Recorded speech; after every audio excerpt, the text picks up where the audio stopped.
Hello, it's Bethany, and I'm going to be doing something new this year with Parts of the Language LLC. I am a lower elementary teacher, but I also have my online business, Parts of the Language LLC.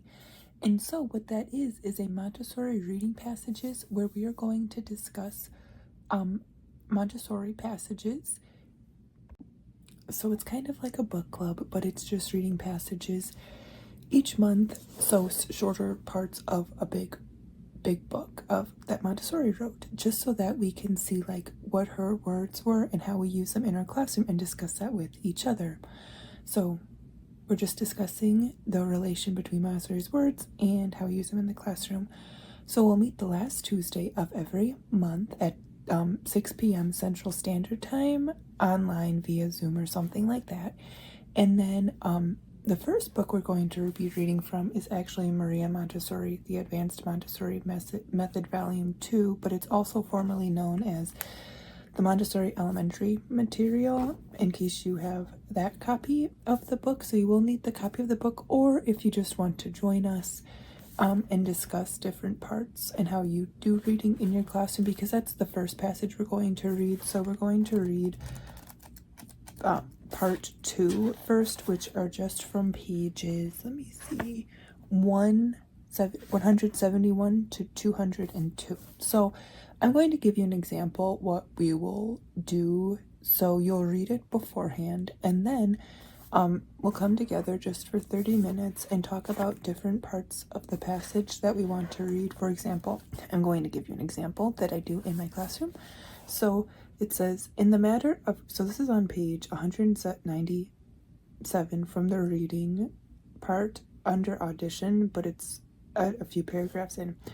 In the matter of reading aloud, the teacher has an important task to accomplish.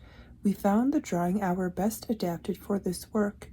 It was our experience that it is easier to gain a hearing when the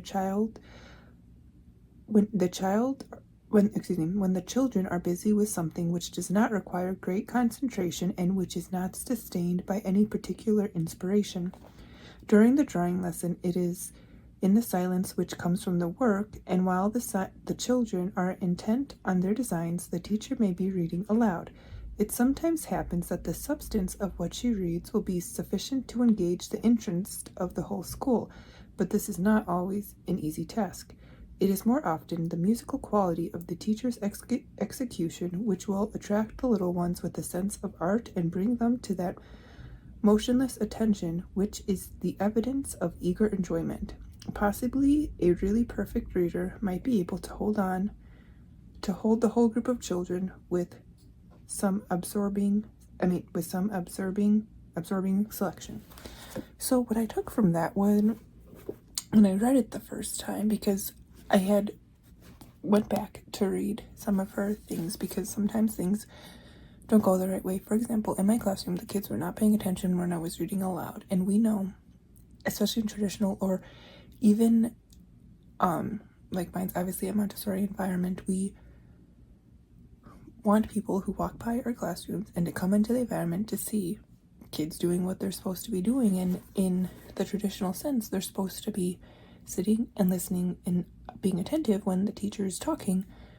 But what Montessori is telling us here, and what they're allowed to do, is create, and the best time to read aloud is when they're creating art or doing something. So what I did is I gave the students a piece of paper with the days of the week in a little box, and in the box they got to draw whatever they wanted while I was reading aloud. And this happened when I was reading aloud a pretty thick chapter book, and the chapters were kind of long, but we did it because the kids were really interested in it. It was just that some of the students were like, I'd rather have them sitting and drawing than like rolling around in group.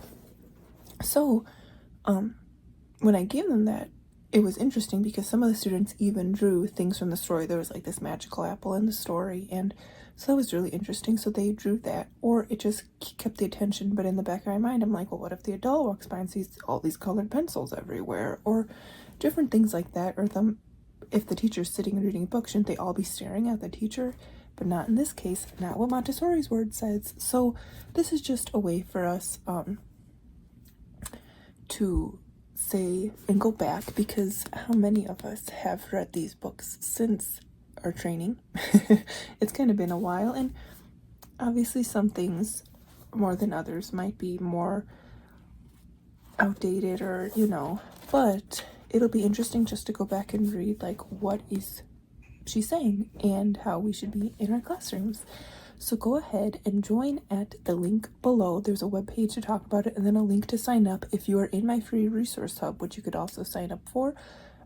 You can go ahead and use that same email and password to log in, but it is a protected page just because that's where I'm going to put the Zoom links every month and what we will be reading and discussing about. So I hope you join us. Click on the link, and thank you so much. I hope to see you soon in the discussion.